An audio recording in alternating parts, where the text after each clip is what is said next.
Bom dia, galera. Tudo bem aí com vocês? Turma, na nossa última aula de citologia, nós trabalhamos o citoesqueleto, os componentes do citoesqueleto e as funções que cada componente vai desempenhar dentro de uma organização celular, ok? Hoje nós vamos dar continuidade ao citoplasma, o estudo do citoplasma, mais especificamente nós vamos trabalhar as organelas. E a gente já inicia aqui por uma organela bem importante, porque ela vai ser encontrada tanto em células procarióticas quanto em células eucarióticas. E são eles os ribossomos. Ribossomos são um tipo de organelas não membranosas. A maioria das organelas que nós vamos estudar a partir de hoje são organelas membranosas, tá? Com exceção dos ribossomos que não possuem essas membranas. Perfeito? Turma, como eu falei para vocês, é um tipo de organela bem importante porque vão ser encontradas em células eucarióticas e em células procarióticas, né? E essa organela, ela vai ser sintetizada por uma estrutura que está dentro do núcleo, que é exatamente o nucleolo, tá? Então, o nucleolo é a estrutura que vai sintetizar os ribossomos. E essas sínteses elas começam a ocorrer dentro do núcleo. A principal função dos ribossomos é a síntese proteica, ok? Só que é bom ressaltar que nós podemos encontrar os ribossomos de forma livre no citoplasma, como vocês podem observar aqui. Olha, vamos acompanhando a setinha do mouse como referencial. Então, os ribossomos eles podem ser encontrados de forma livre, né? E esses ribossomos vão sintetizar proteínas e essas proteínas serão utilizadas na maioria das vezes aqui dentro mesmo do citoplasma, ok? Só que nós podemos também encontrar os ribossomos aderidos ao retículo endoplasmático, que é esse cara que vocês estão observando próximo ao núcleo, né? Então a gente vai encontrar esses ribossomos aderidos ao retículo endoplasmático rugoso, onde ocorrerá também a síntese de proteínas, só que essas proteínas, na maioria das vezes, serão exportadas para fora da célula. Tudo bem? Então é bom saber diferenciar essas duas situações aqui que estão ocorrendo. Ribossomos aderidos ao retículo endoplasmático, síntese de proteínas para exportação. Ribossomos livres no citoplasma, síntese de proteínas para o meio interno. Ok? Aqui nós temos a estrutura dos ribossomos. Os ribossomos, como vocês podem observar aqui, eles são formados por duas subunidades, sendo uma subunidade maior e uma subunidade menor. Outra coisa importante que os senhores e as senhoras precisam saber é que os ribossomos eles são formados pela composição de RNA ribossômico mais proteínas, né?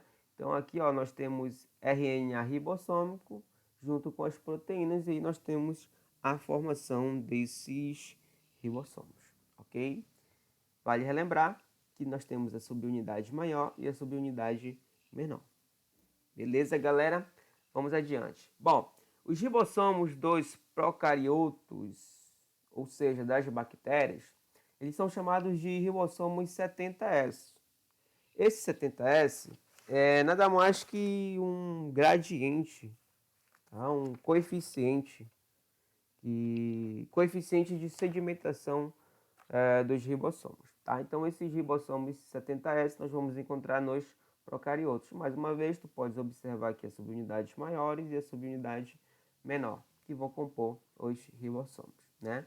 Já os ribossomos que nós vamos encontrar em células dos eucariontes, eles são chamados de ribossomos 80S. Esse é o coeficiente de sedimentação, como eu falei para vocês anteriormente.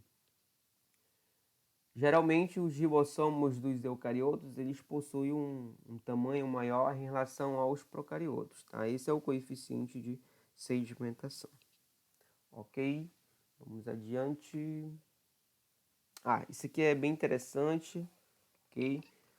Turma, é bom vocês saberem que os ribossomos, eles normalmente vão se associar a um RNA mensageiro, como vocês estão observando aqui, ó.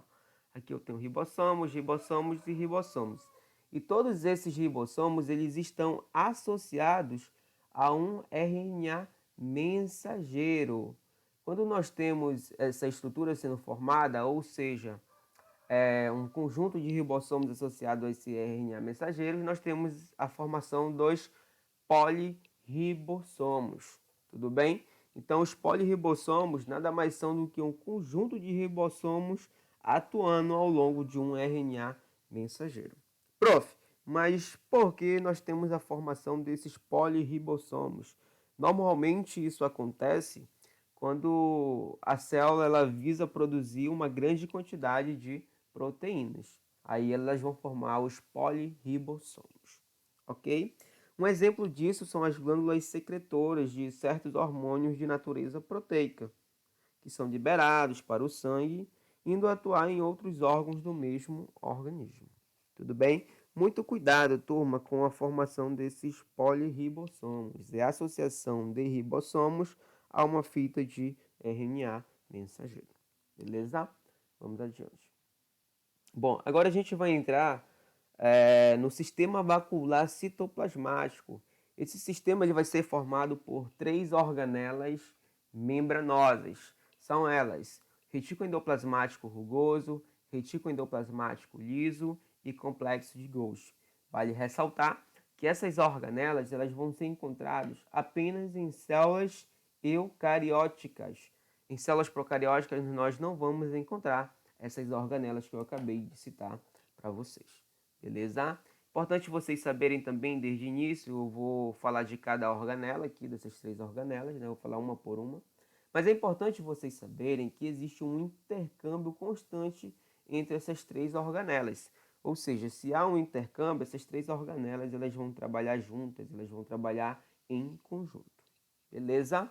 A primeira organela que nós vamos trabalhar são os retículos endoplasmáticos. Como eu falei para vocês, são encontrados apenas em células eucarióticas. Tudo bem? Turma, em relação à estrutura do retículo endoplasmático, né? Ela corresponde a uma rede de canais que vai ser delimitados por membranas diproproteicas. Aí com função importante de transporte dentro das células, né? Eu vou falar daqui a pouco a função mais específica de cada um desses retículos endoplasmáticos. E aí vocês podem observar que nós temos 2 tipos de endoplasmático, o liso e o rugoso, né? O liso é esse aqui que vocês estão observando, essa rede de canais membranosas, que eu falei ainda há pouco da estrutura, né? E aqui nós também temos o retículo endoplasmático rugoso. Por que ele é chamado de rugoso? Porque nós temos a presença de ribossomos aderidos.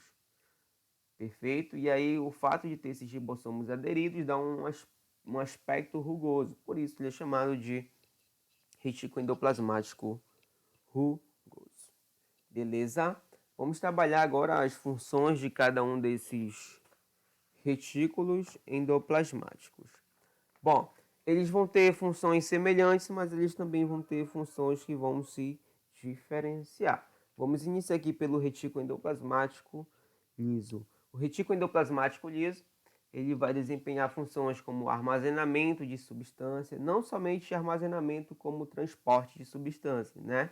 Olha só o que ele diz aqui, ó, distribuição e transporte de substâncias.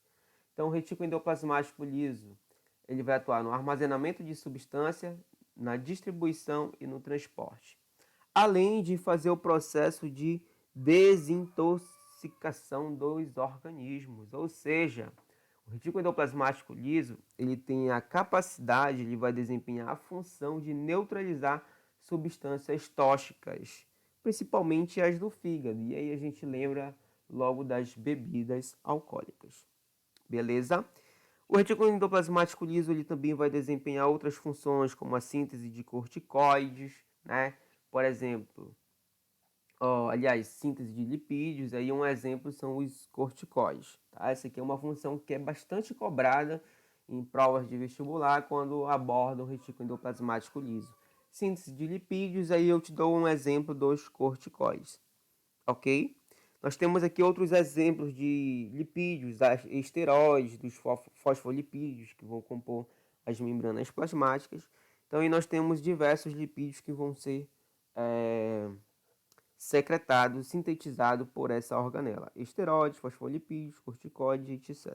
Tudo bem? E uma outra função do retículo endoplasmático liso é fazer o depósito de cálcio nas células musculares estriadas. Tudo bem? Agora nós vamos aqui para o retículo endoplasmático rugoso. Assim como o retículo endoplasmático liso, o rugoso ele vai desempenhar funções de armazenamento de substância, distribuição e transporte de substâncias, né? E em pequena quantidade ele vai fazer o processo de desintoxicação do organismo através da neutralização de substâncias tóxicas. Isso ele já vai fazer em um menor grau em relação ao retículo endoplasmático liso, tá? E aí nós temos outras funções, como a síntese de proteínas para exportação, a síntese de enzimas digestivas. É importante essa função aqui, ó, síntese de enzimas digestivas, porque essas enzimas digestivas elas vão atuar na formação dos lisossomos, que é tema da nossa próxima aula. Beleza? Então fiquem de olho em relação a essas duas funções aqui, síntese de proteínas para exportação e síntese de enzimas digestivas, funções desempenhadas pelo retículo endoplasmático rugoso. Uma outra função importante desse retículo é a formação da carioteca, beleza? Além de facilitar a ocorrência de reações químicas, visto que há um aumento na superfície interna da célula. Ok, galera? Então aí nós acabamos de comentar com vocês sobre o retículo endoplasmático liso e o retículo endoplasmático rugoso.